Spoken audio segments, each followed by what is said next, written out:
Hello everyone, and welcome to the English Podcast Library. I'm so glad you're here with me today. Whether you're listening at home, on your way to work, or during a break, thank you for tuning in. On this podcast, we talk about many interesting and useful topics to help you improve your English and better understand the world around you. Today, we're diving into a fascinating topic that can help you in your daily life, your work, and your relationships: how to read people and understand them better. Have you ever wondered what someone is really thinking or feeling, even when they don't say it out loud? Have you ever wanted to connect more deeply with others, or avoid misunderstandings? Learning how to read people is a powerful skill that can help you build stronger communication, develop trust, and even protect yourself from being misled. In this episode, I'll talk about body language, facial expressions, tone of voice, and other signals that people often give without realizing it. We'll also talk about how to listen actively and pay attention to what people don't say, as well as what they do. So, get comfortable, and let's explore the art of understanding people together. Today, I'm going to help you learn 82 expressions for describing people. There are 3 different ways to describe people. One of them is to describe their appearance. I have brown hair. The second way is to describe their personality or character. I'm optimistic. The third way is to describe their actions or hobbies. I'm a teacher. I like cats. Today, we're going to specifically focus on how to describe someone's or maybe your personality and character. Have you ever taken a personality test? These kinds of tests try to tell you something new about your character, or maybe put you into a category. You are a comforter. You are enthusiastic. You are a pessimist.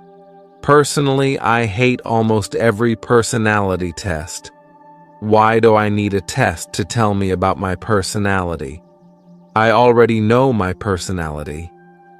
You probably learned a lot about me just from that statement. I don't need a test. I don't need someone else to tell me about my personality. Having said that, sometimes personality tests can be really helpful for expanding your vocabulary so that you can accurately describe people. Maybe you just got a new job and you want to tell your husband about your boss. You want to explain your boss's character, or maybe how your boss looks, or some things that your boss does. Or maybe you're on a first date with someone and you want to tell them the wonderful things about your personality. You need to describe yourself. In this lesson, I'm going to give you the vocabulary to accurately describe other people and also yourself. Today, I want to ask you 6 questions to learn more about your personality. The goal is to choose some of these nouns and adjectives and create a sentence or maybe a couple of sentences describing yourself. If you feel like this is too personal, you can kind of create a list for someone else in your life. At the end of this lesson, I have some extra special material. You're going to see a conversation with 5 native English speakers where we try to describe each other. Hopefully, this will help to also expand your vocabulary, but you'll have to wait until the end of this lesson. All right, let's get started with the first question on this personality test. Personality test question number 1. Are your travel plans generally organized? What about your home and office? Are they pretty tidy? Tidy means clean. Things are orderly. Think about this for a moment. Organized. Tidy. Does this describe you? Think about this for 3 seconds. Choose yes or no. 3, 2, 1. Let's say you decided to say yes. My travel plans are generally organized. My home and office are pretty tidy. Some great adjectives we can use to describe you. I'm organized. I'm put together. I have it together. Here, we're talking about your life. You have your life together. It is organized. I'm organized. I'm put together. I have it together. Or you might say I'm a type. A type is compared to B-type, which we'll talk about in just a moment. A type means that you are quite orderly. There is a place for everything in your life. You might also add a qualifier to some of these expressions. I'm somewhat A-type. I'm kind of A-type. I'm pretty A-type. Here, we're lessening it a little bit. You're not 100% A-type. You're not 100% organized. I'm somewhat organized. Okay, that's fine. Most of us are kind of in the middle of a lot of these categories, so it's good to use these qualifiers. I'm somewhat organized. You might also say, if you said yes to this, that your travel plans are generally organized. You might say, I'm a doer. Doer. Here the root word is do. You do things. You don't just think about them and wait for something to happen. You do things. You take action. I'm a doer. Or you might say simply, I'm clean. Things in my life are clean. I'm a clean person. If you said no to this, no. My travel plans are not orderly. My home and office, they are a wreck. Well, what are some adjectives we can use to describe you? You might be spontaneous or creative. What if you are not A-type? You are B-type. B-type means that you don't always have things orderly. Maybe you tend to be slower at doing things. You think about things a lot. Usually B-type people might be a little more of the creative, spontaneous type. That's why you're in this list. Then we have some negative words that we can use to describe these people as well. You might be scatterbrained. Here, we can imagine in your head things are not orderly. They are scattered. Scattered means unorganized. If you say to someone you are scatterbrained, it is not nice. You could say it about yourself. That's fine. I'm scatterbrained. But you don't want to say that about someone else. During today's lesson for these words that are definitely rude to say to someone else, I put a little star beside it so that you know I should probably be careful saying this to other people because these are always negative. The final thing you might say if you said no to this question is, I'm not clean. I'm messy. My life is messy. My house is messy. Just things are not organized. I'm messy. Did you write down some words that relate to your personality? All right. Let's go on to the personality test question number 2. Question number 2. Is it easy to stay relaxed even when you have pressure? Do small events not change how you feel about the rest of the day? Maybe a small negative thing happens and who cares? It doesn't bother you. You can just easily forget about it. Think about these questions. Is it true for you? Yes, I can easily stay relaxed even when there's pressure. Yes, I can easily forget about little annoyances during the day. Or no, it's hard for me to feel relaxed even when there's pressure. Think about this for you, and let's talk about some words in 3, 2, and 1.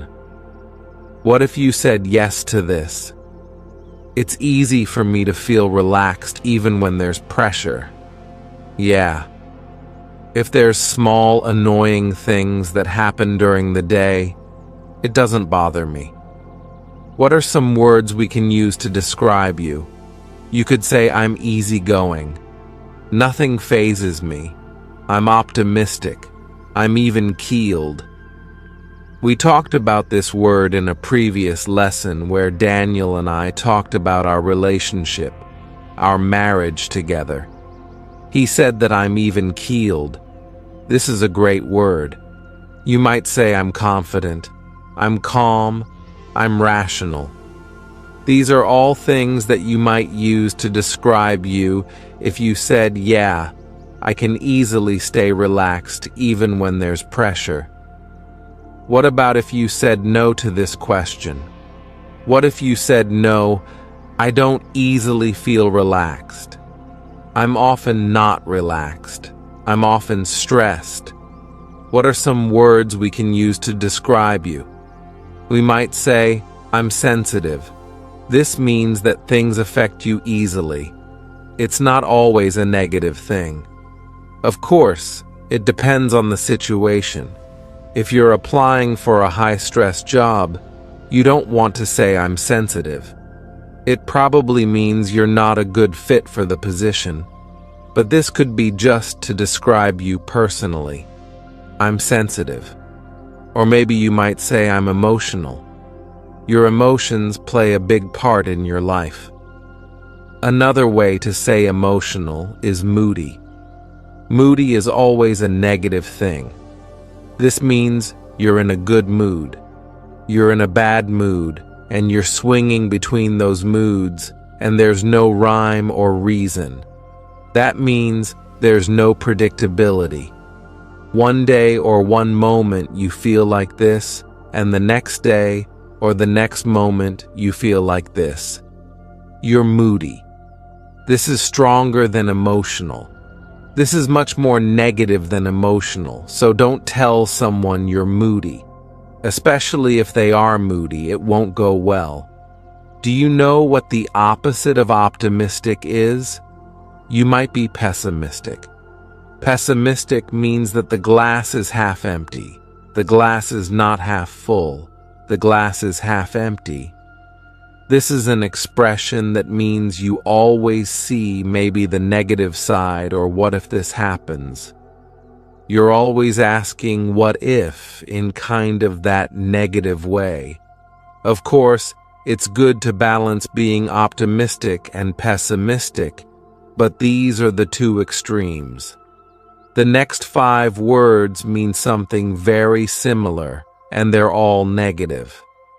I don't recommend telling someone else that they are these things. Of course, you can say them about yourself if you would like. You might say, I'm uptight. Tight. We can kind of imagine something inside of you is maybe twisted or tight, and inside of you, you don't feel relaxed. You're uptight. Or maybe you're anxious. You can say, I'm anxious, and that describes your personality, but you might just be anxious about one thing. I'm anxious about my exam tomorrow. Okay. Maybe in general, you're not an anxious person, but you're anxious about that specific activity. That's fine. That's not really describing your personality. Every day I'm often anxious. No, it's just one specific thing, or you might be high-strung. High-strung has that same feeling of uptight, anxious, and high-strung. Or you might be a worrier. A worrier. She is a worrier. That means that she worries a lot. This defines her personality. She's a worrier. Or we might say neurotic. He's neurotic. She's neurotic. I'm neurotic. This is quite strong. You are uptight, and a lot of things bother you. Let's go on to personality test question number 3. There are actually 3 questions in one here. They are: is it difficult to introduce yourself to new people? Do you feel tired after you spend time with a group of people? Is a good book or a good movie more interesting than a social event? Think about those questions for a moment. Is it difficult to introduce yourself to new people? How do you feel when you get together with a group of people? Do you feel tired? Think about that for a moment. If the answer is yes or no, 3, 2, 1. Let's imagine that you said, yeah, it's difficult to introduce myself to people. I think that when I get together with a group of people, I feel so tired. I would rather read a good book or watch a movie than go to a social event. If you said yes to this, let's talk about some adjectives that can describe you. You could say, I'm reserved, I'm shy, I'm timid, I'm introverted, or just simply I prefer small groups. I know some people are like this. They don't like big groups. They would rather get together with just one other person, or maybe 2 or 3 other people, not a group of 20 people. I prefer small groups. I'm introverted. I'm reserved. I'm shy. I'm timid. These are all great words.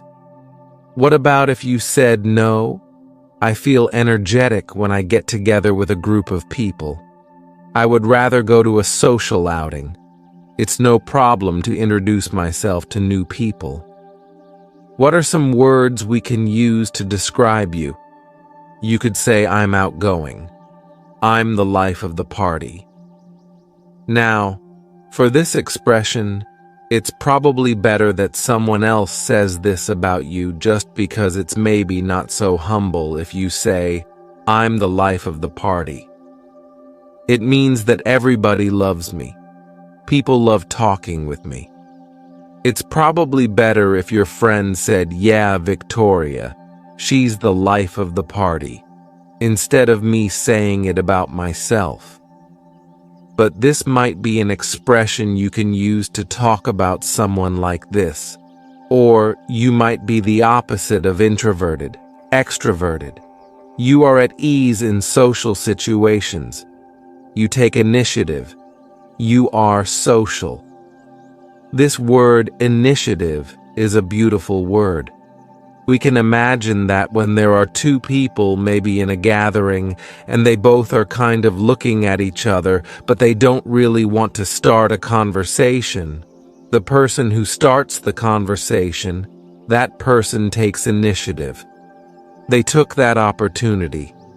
If you have no problem introducing yourself to other people, or maybe asking questions at a store, you take initiative. Let's go on to question number 4 of this personality test. Do you often get lost in thought and kind of forget your surroundings? Do you often think about the meaning of life? Do you get lost in thought? Things are going on in your head and you're thinking about those things, not the things about you. Do you often think about the meaning of life? What is life? Think about this question. Is it true for you? Is it not true for you? 3, 2, 1. Let's imagine that you said, yeah, I do often kind of get lost in thought. Yeah, I do think about the meaning of life often. What are some words we use to describe you? You might say, I'm deep. Now, this is an expression kind of like I'm the life of the party, that it's not so humble. If someone is deep, this is a compliment. It means that they have a lot of wisdom. It's probably better for you to say it about someone else. I really like talking to my cousin. He's so deep. He has such interesting thoughts. Instead of saying it about yourself, you may also say, I care about finding truth. This is another way, deep. I care about finding truth. Or you might be the kind of person who is critical. I'm critical of things. If someone tells me something, I often question it. Is it true? Is that real? On the negative side, you might say cynical.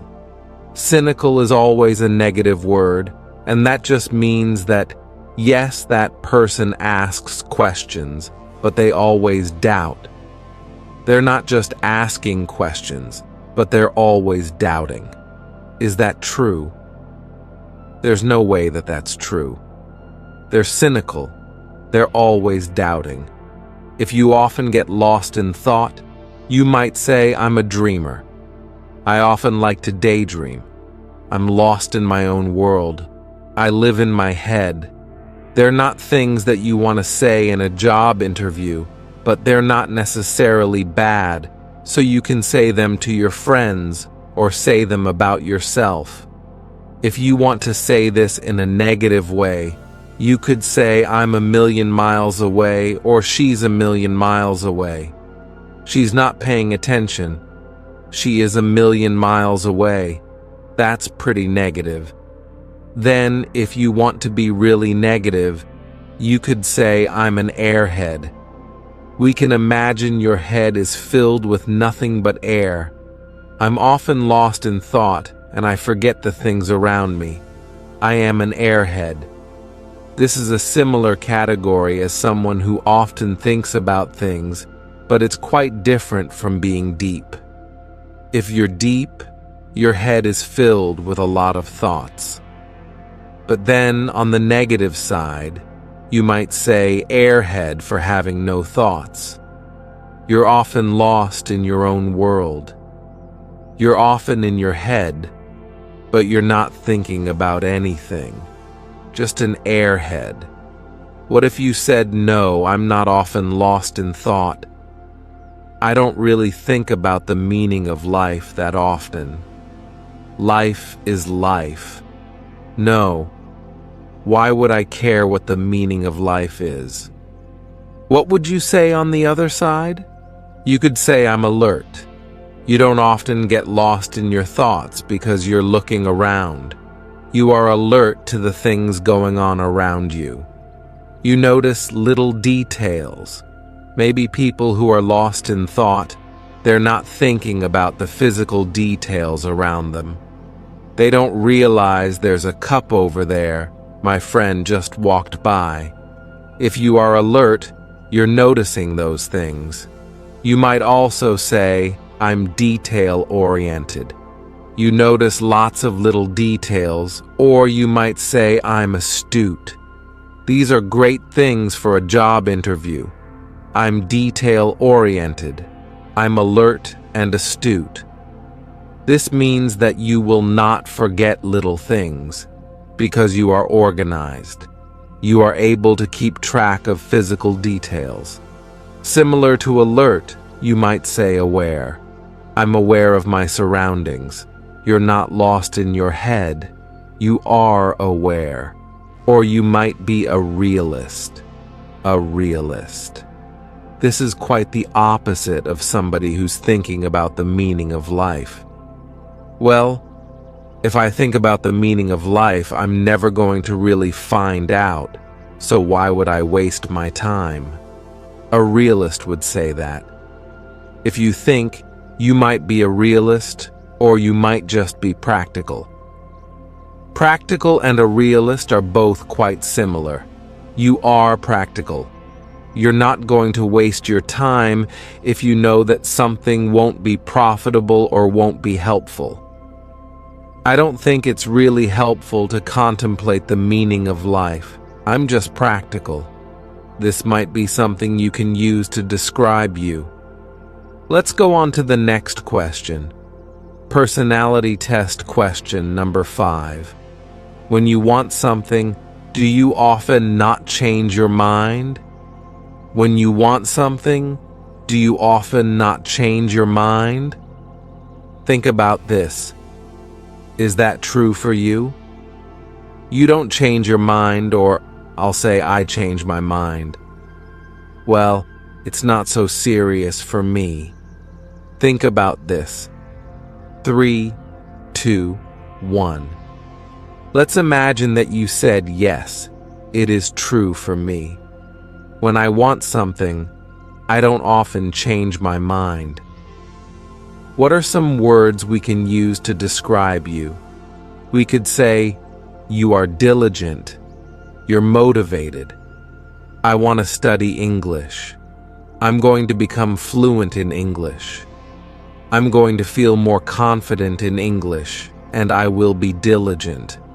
I will study every day. I'm motivated. I will study every day. You want something and you are not going to be distracted. These are positive expressions. They're great for job interviews. They're great general personality traits. There are some negative ways to describe this as well, though. You might be stubborn. We have a lovely idiom, stubborn as a mule. Or we might say you are headstrong. Headstrong, this means stubborn. When you want something, you often refuse to think about other options. I want this. I want this. I want this. I'm not going to think about other things. I'm stubborn. Or you might be adamant. Adamant, this means that you stick with your opinion. Let's imagine that you're a teenager and your mom says, I heard that you were drinking beer with some friends behind the school. You say, no, Mom, I wasn't doing that. I don't know who you were talking with, but it wasn't me behind the school doing that. She says, well, I heard from this person that you were doing it. You stick with your opinion. No, it wasn't me. It wasn't me. There's no way that was me. You are adamant that that person was not you. You are adamant about something. This means that you refuse to change your story about something. You are adamant. You also might be opinionated. You have opinions, and you're not really afraid to share them. This isn't necessarily a negative thing to be opinionated. Of course, if you are opinionated, if you have strong opinions, especially if these are opinions that are not shared with a lot of other people, it's great to be careful about how you present them, about how you share them with other people so that they don't think that you are pushy. Pushy is always a negative thing. If you are opinionated, you need to talk about it in a specific way so that you don't become pushy, pushing your opinions on people. You might be persistent. This is similar to adamant, but it's in a negative way. You are persistent. I wasn't drinking behind the school. That wasn't me. You are persistently keeping with the same opinion. Persistent. Or maybe you have a 3-year-old and that 3-year-old is asking for candy. I want candy. Mom, I want candy. I want candy. That 3-year-old is persistent. They are wanting it, and they're telling you again and again and again. You might hear the word bossy. I'm bossy. She's so bossy. He's bossy. This is similar to persistent. Adamant, you're telling someone, you should do this. You should do this. You do this. You do this. Like a boss, but usually if you're a good boss, you don't act like that. You're much kinder. But we use the term bossy for people who have an opinion and they're not really going to change it in this negative way. What if you said the opposite thing to this question? What if you said, actually, sometimes I do change my mind? I don't always stick with exactly what I say I want every single time. What are some other words we can use? You could say I'm flexible, I'm compliant, I'm reasonable, I'm open-minded, I'm agreeable. These are all positive things, but what if we take this to an extreme? You might say, I'm submissive. This means that you never stand up for yourself. To stand up for yourself means that you have something you want and you never tell other people. You are submissive, maybe too submissive. Or we can use a great expression, I often get walked on. Get walked on. If you have an opinion and you always change it depending on what other people want, we can imagine that you are like a doormat. This is the thing that you walk on to enter a house. This is you. People are always walking on you. I often get walked on. Your desires, your needs often get forgotten because you don't stand up for yourself. I often get walked on. You could say that about someone else. Yeah, he often gets walked on because he doesn't feel comfortable standing up for what he wants. He doesn't feel comfortable pushing what he wants, so he just gets walked on. Let's go to the next question. Question number 6. This is our final personality test question. When people come over to your house, when guests come to your house, do they feel comfortable? Do you go above and beyond what is necessary to take care of them? This is a great expression. Go above and beyond. Maybe it's necessary to give them a glass of water. When a guest comes to your house, you say, sit on the couch. Here's a glass of water. But maybe you go above and beyond. You do more than that so that your guests feel comfortable. Is that true for you? Do your guests feel comfortable? Do you do more than is necessary? Think about that for a moment. Is it true or not true for you? 3, 2, 1. Let's say that this is true for you, that you make your guests feel comfortable and you do more than is necessary. Let's talk about a lot of adjectives that we could use to describe you. You are hospitable, nice, and friendly. But here is a big warning.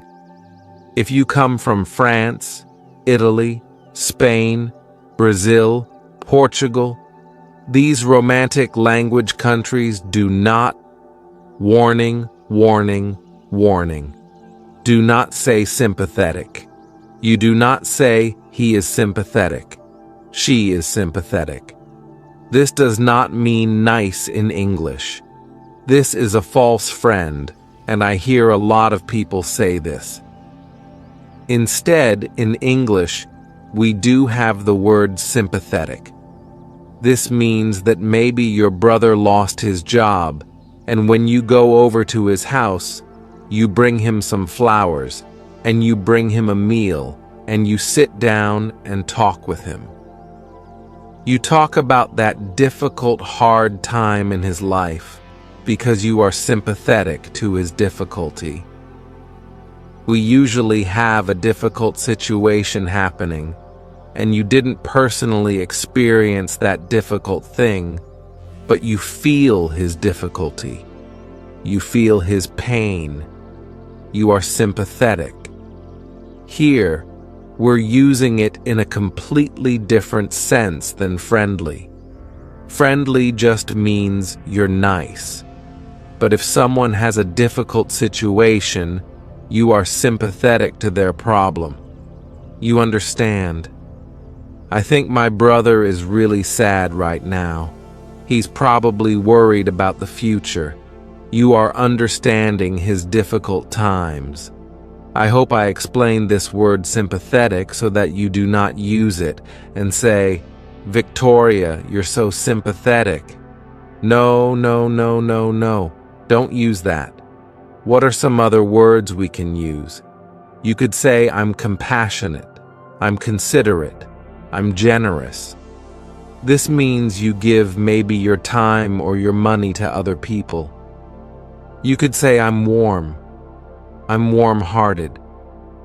This means that people feel this warm feeling when they're with you. They feel like you're such a friendly person. You could say, I'm helpful. I'm down to earth. Down to earth is an expression that we use to mean you are relatable. People feel like your life is not so different from theirs. You often hear this word described with celebrities. Celebrities, movie stars, they have lives that are much different than our own, so they seem kind of untouchable, so different. But maybe there is one celebrity who relates to the problems of normal people. Someone might say, yeah, she's really down to earth. She's down to earth. Her feet are on the earth. She's down to earth. Or you might say she's sincere.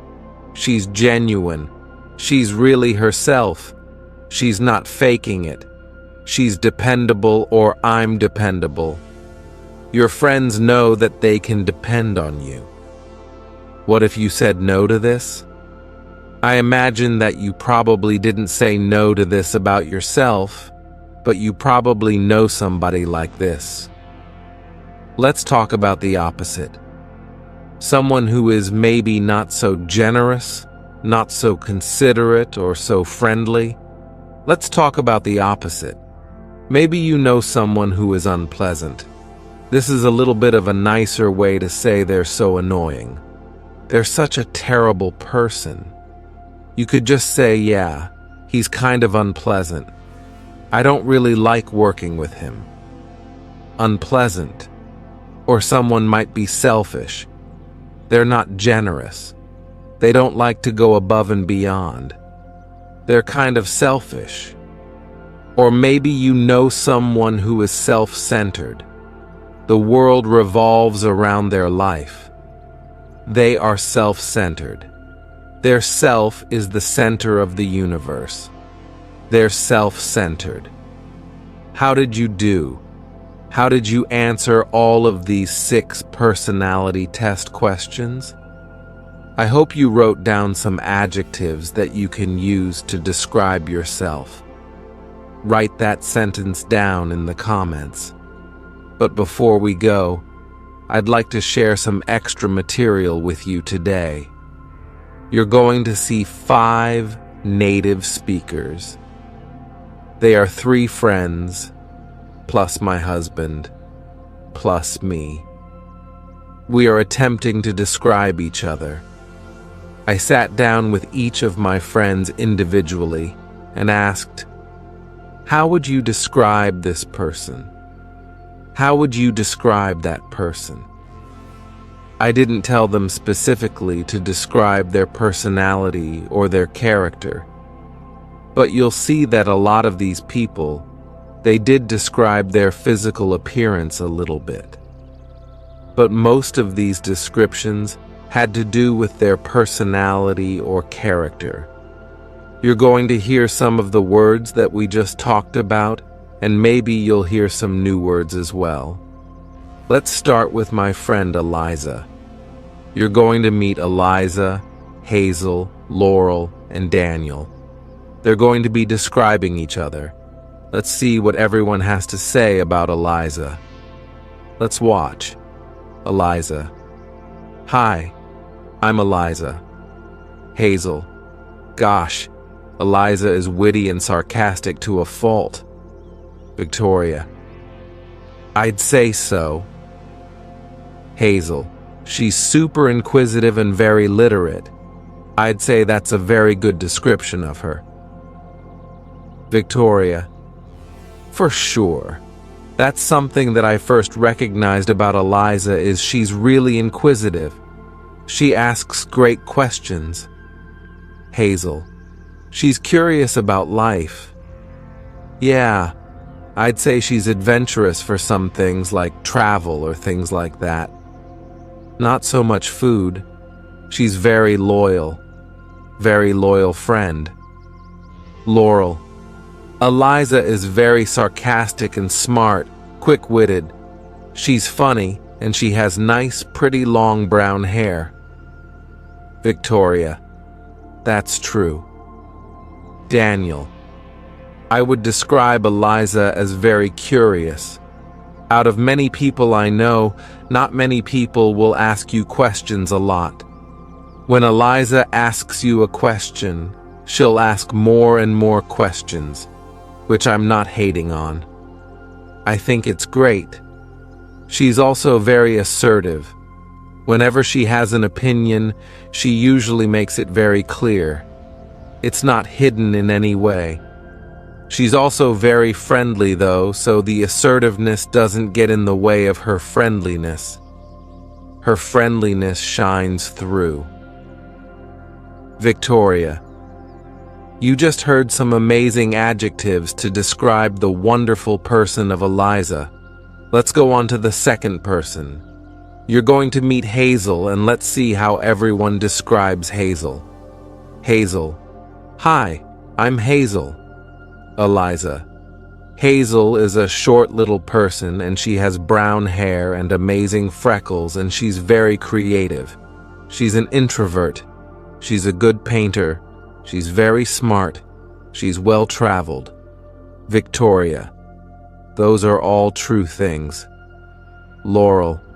Hazel is short like me, and she's kind of got she's dry-humored, so very subtle, also very smart and well-traveled.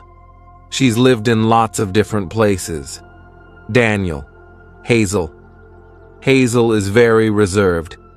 Yet when you get to know her, she's very fun-loving. She's also very curious. She's kind of geeky. She likes Harry Potter and Star Wars and stuff like that. Yeah, she's very fun, and if you get together with her at a party, you're going to have a good time. Victoria. I hope you enjoyed those adjectives to describe Hazel. Let's go on to Laurel. How does everyone describe Laurel? Laurel. Hi, I'm Laurel. Eliza. Laurel is also a short little person. She's got sort of blondish brown hair, sort of a darker shade of blonde. She has glasses. She, to me, is very businesslike, and she likes to tell stories with a lot of detail, which are always interesting. Hazel.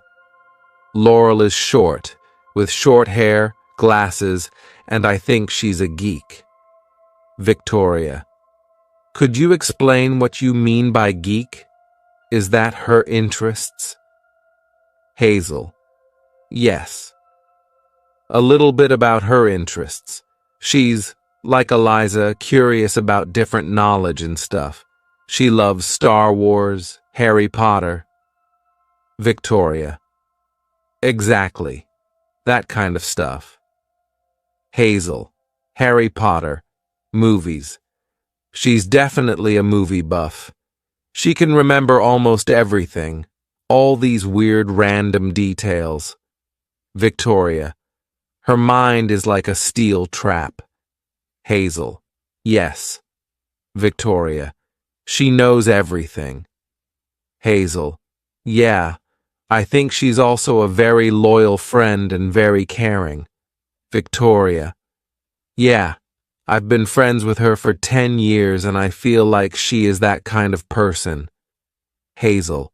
She makes an effort. Victoria. Yeah. Hazel. She makes an effort in her relationships, I think. Victoria.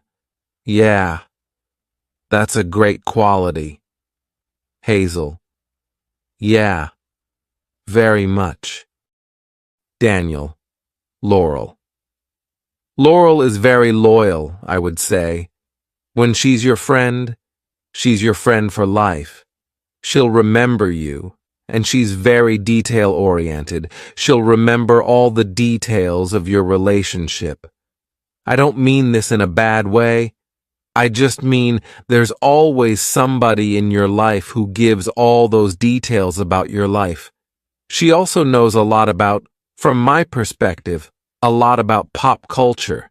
She's always filling me in on the details, and maybe I understand something that she also understands, and we can have a funny conversation about that. Usually, Victoria doesn't understand. Victoria. Yeah. I don't know much about pop culture, so Laurel is my window into this world. She allows me to learn that stuff. Victoria. I hope you learned some great words with those explanations. Let's go on to my husband Daniel and see what everyone else has to say about Daniel. Daniel. Hi, I'm Daniel. Eliza. Daniel. Daniel is so fun. Daniel is this tall, skinny ginger. He's got very great, amazing red hair. He always has a lot of energy. I think he's always like, I'm Daniel. Victoria. He does have a lot of energy. Eliza. I feel like, has a lot of strong opinions about things, which I really like. He's married to you and has a baby. Victoria. That is true. Those are all true facts. Eliza. I think he's very relaxed in some ways, but also cares about details in other ways, which is kind of hard to describe, but it's true. Victoria. That is true. Hazel. Daniel is a tall, skinny redhead. Victoria. That is the first thing Eliza said too. Hazel. I think he is very creative. I would probably describe him as adventurous, not afraid to take risks, inquisitive, opinionated. I think he has opinions and he's set in his way, but I think he's also open for discussion. Victoria. Okay. Hazel. Yeah. Laurel. Daniel. Oh, Daniel. Victoria. Other people said that too. Daniel. Oh, Daniel. Laurel. Daniel is thin, and he has red hair, very red hair. He can be kind of loud and enthusiastic. That's a good word for Daniel. Victoria. Enthusiastic. Laurel. He's very intelligent too, and adventurous. He's into lots of different things and learning. He likes to learn. Victoria. Those were some great adjectives to describe Daniel. Oops, I forgot to say that my friends are also going to describe me. Here we go. Eliza. You're just so delightful. That was my first word for you. Not just because you're in the room, but because you are just delightful. Victoria. That's so nice. Eliza. You have an effervescent personality. I feel like you're very uplifting for other people. You bring a lot of joy to people. I feel like you always seem like you have it together. That's definitely my most overarching impression of you, is you have it together. You're also a very good host. You're excellent with hospitality. Victoria. Thank you. Eliza. Obviously, we share a love of reading, so I know that you're very well read. I like that you get very interested in specific topics. Victoria. Whenever the topic... Eliza.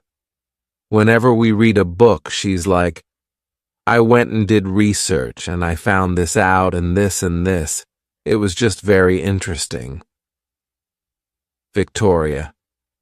I think that's quite true that when I'm interested in something, I'm really interested. Eliza. You go all the way. Victoria. Just go into it. Yeah.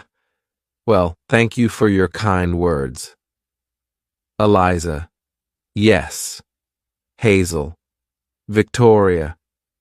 Victoria. Tell me what you think. Hazel, I think you're probably one of the kindest people I've ever met. I think you're just very genuinely nice. Victoria, thanks. That's really sweet. Hazel, I could be wrong. Victoria, you know when you're not around, Hazel. I'm evil. Hazel, I think you're also very inquisitive and very literate. Victoria, I like to read. Hazel, I think you are very curious about the world and people like this. I think where you and Daniel fit well together, he seems super creative, comes up with ideas, but you're very good at implementing ideas. I think you're good at keeping people on task. Victoria, okay. Hazel, focusing on the point. Victoria, yes. Hazel, I think you need that. You run your own business, so I think that is a good quality. Victoria, yeah, got to be able to focus. Hazel, yes, exactly. Victoria, that's great. Hazel, I think you are very good at having fun, but also getting the work done. Victoria, being serious when I need to be serious. Hazel, exactly. Laurel, Victoria is kind and warm and likes to learn as well, well-traveled also, and you have pretty brown hair too. Victoria, thank you. Daniel, Victoria. Victoria, no pressure. I'm your wife. I'm sitting right here. Daniel, number one adjective is wonderful. Victoria, thank you.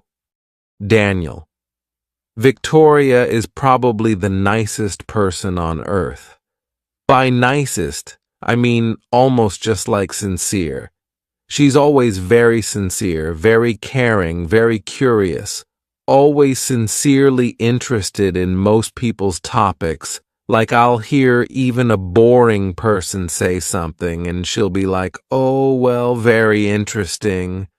I don't think she's making it up either. I think she's seriously very interested. Victoria, yeah, life is interesting. Everyone has something interesting if you listen close enough. Daniel, yes. She's also very fun-loving. You can do a lot with her. Obviously, I like Victoria a lot because I decided to marry her. Victoria, I'm glad you like me a lot. Daniel, we get along very well, and I like, about 99% of Victoria. Victoria, thank you.